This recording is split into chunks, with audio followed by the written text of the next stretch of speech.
Franken Frankenstein, or the Modern Prometheus, by Mary Shelley.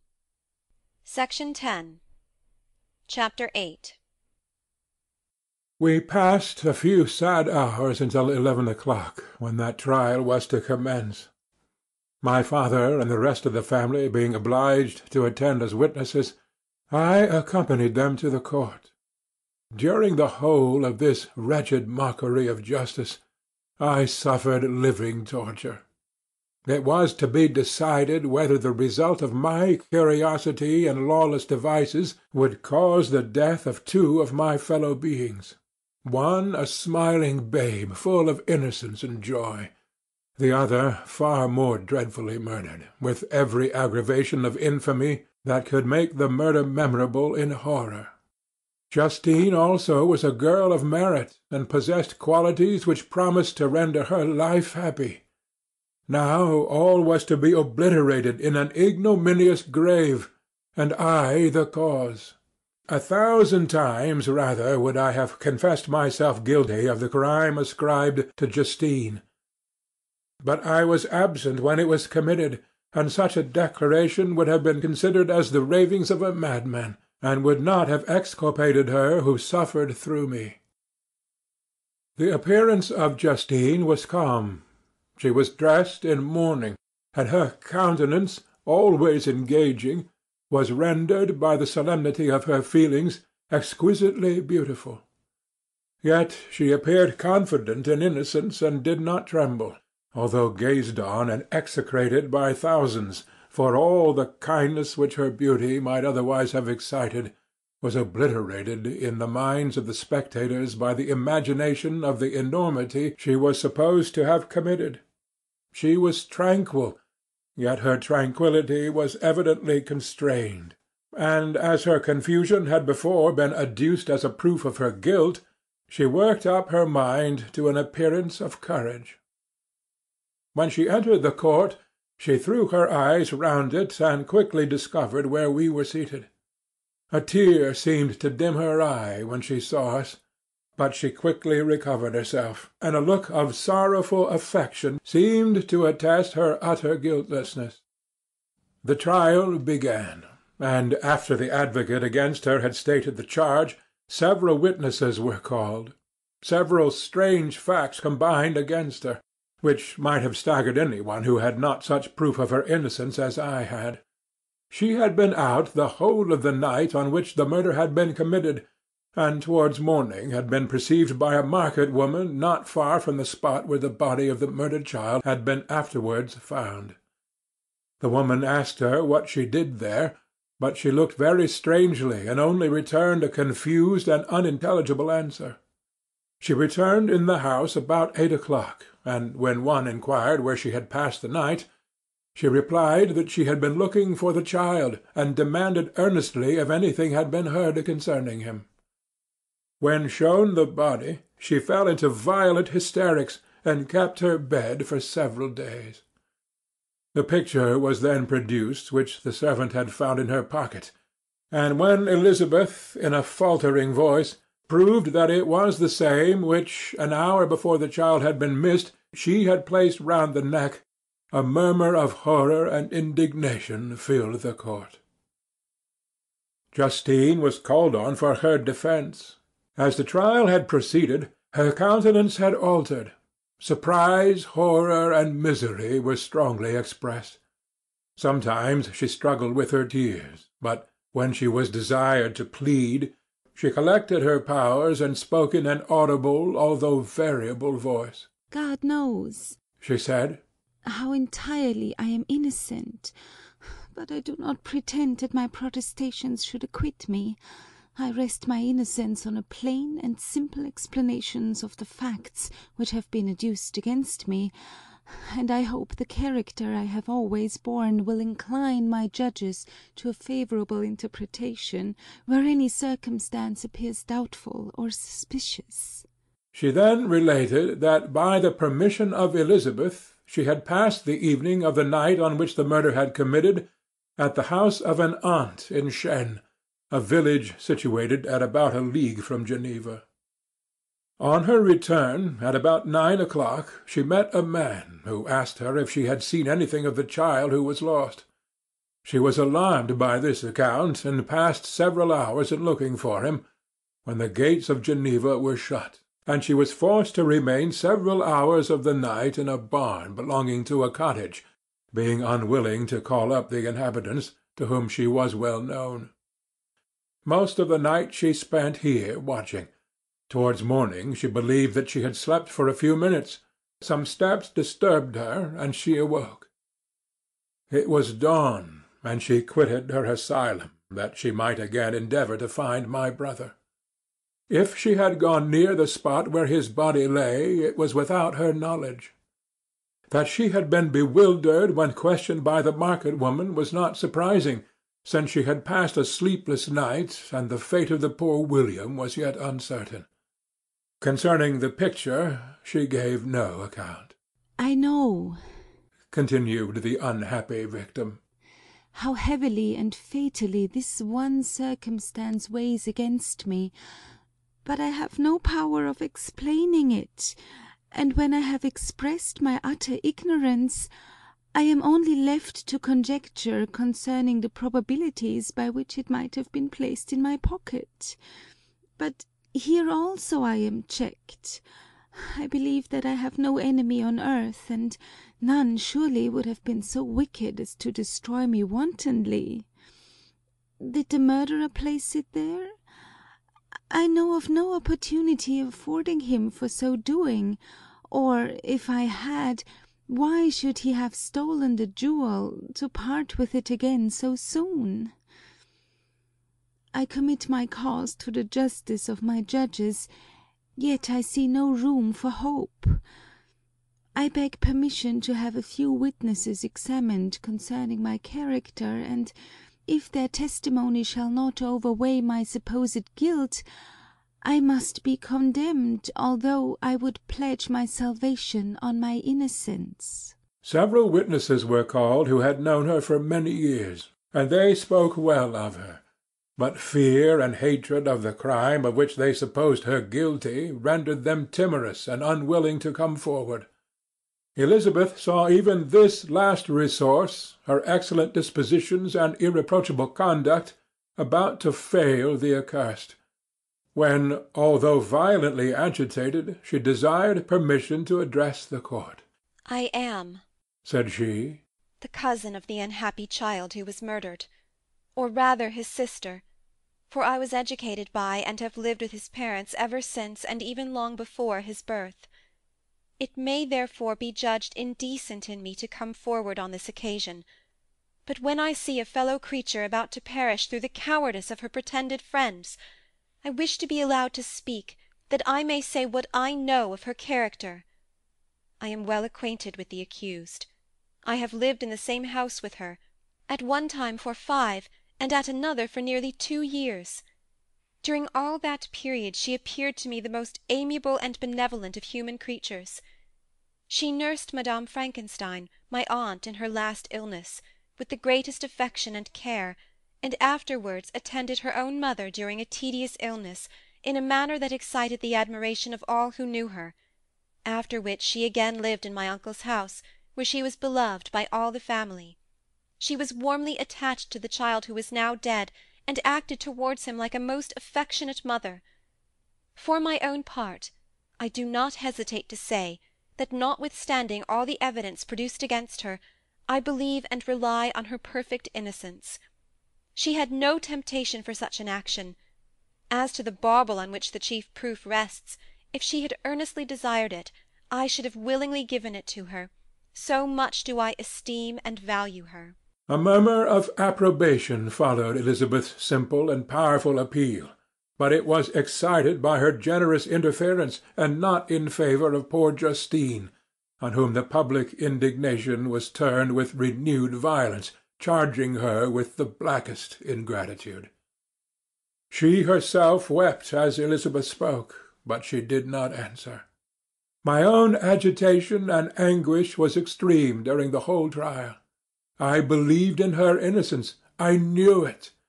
Could the demon who had, I did not for a minute doubt, murdered my brother, also in his hellish sport have betrayed the innocent to death and ignominy?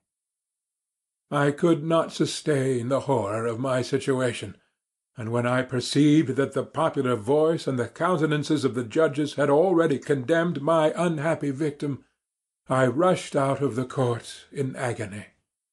The tortures of the accused did not equal mine. She was sustained by innocence, but the fangs of remorse tore my bosom and would not forego their hold. I passed a night of unmingled wretchedness. In the morning I went to the court. My lips and throat were parched. I dared not ask the fatal question, but I was known, and the officer guessed the cause of my visit. The ballots had been thrown. They were all black, and Justine was condemned. I cannot pretend to describe what I then felt. I had before experienced sensations of horror, and I have endeavoured to bestow upon them adequate expressions, but words cannot convey an idea of the heart-sickening despair that I then endured. The person to whom I addressed myself added that Justine had already confessed her guilt. "That evidence," he observed, "was hardly required in so glaring a case, but I am glad of it, and indeed none of our judges like to condemn a criminal upon circumstantial evidence, be it ever so decisive." This was strange and unexpected intelligence. What could it mean? Had my eyes deceived me, and was I really as mad as the whole world would believe me to be if I disclosed the object of my suspicions? I hastened to return home, and Elizabeth eagerly demanded the result.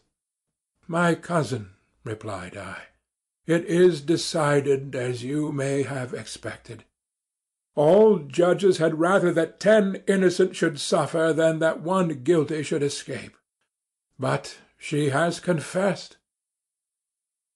This was a dire blow to poor Elizabeth, who had relied with firmness upon Justine's innocence. "Alas!" said she, "how shall I ever again believe in human goodness? Justine, whom I loved and esteemed as my sister, how could she put on those smiles of innocence only to betray? Her mild eyes seemed incapable of any severity or guile, and yet she has committed a murder." Soon after we heard that the poor victim had expressed a desire to see my cousin. My father wished her not to go, but said that he left it to her own judgment and feelings to decide. "Yes," said Elizabeth, "I will go, although she is guilty, and you, Victor, shall accompany me. I cannot go alone." The idea of this visit was a torture to me, yet I could not refuse. We entered the gloomy prison-chamber and beheld Justine sitting on some straw at the farther end. Her hands were manacled, and her head rested on her knees. She rose on seeing us enter, and when we were left alone with her, she threw herself at the feet of Elizabeth, weeping bitterly. My cousin wept also. "Oh, Justine," said she, "why did you rob me of my last consolation? I relied on your innocence, and although I was then very wretched, I was not so miserable as I am now." "And do you also believe that I am so very, very wicked? Do you also join with my enemies to crush me, to condemn me as a murderer?" Her voice was suffocated with sobs. "Rise, my poor girl," said Elizabeth. "Why do you kneel if you are innocent? I am not one of your enemies. I believed you guiltless, notwithstanding every evidence, until I heard that you had yourself declared your guilt.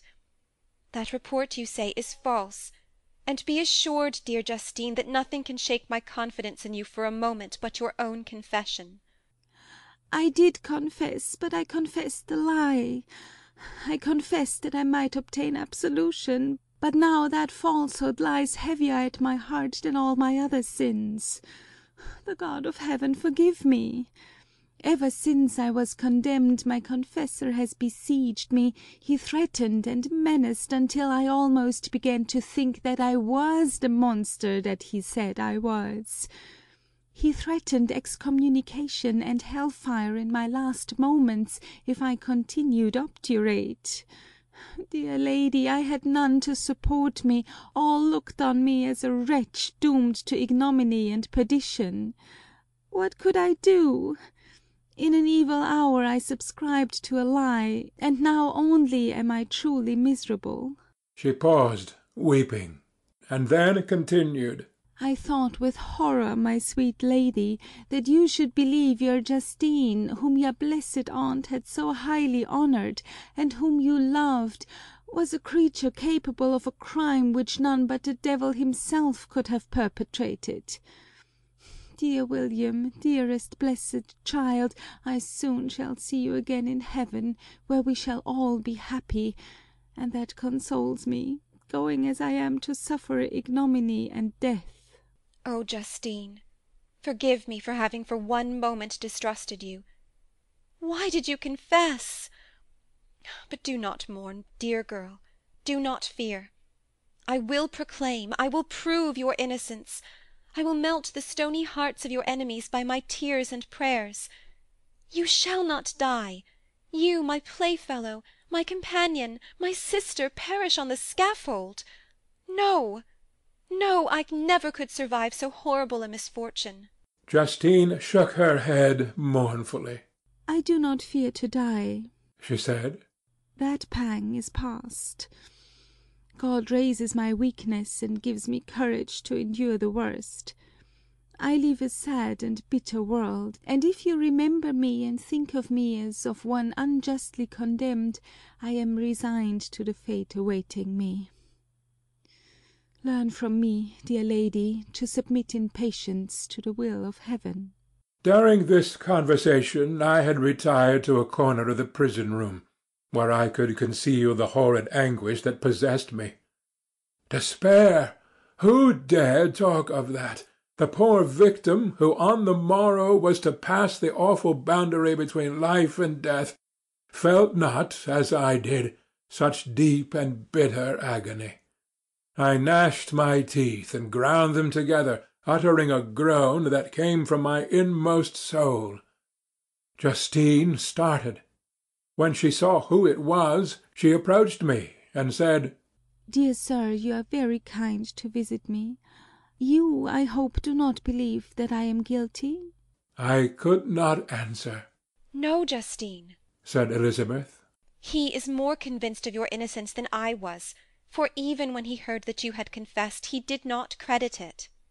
"I truly thank him.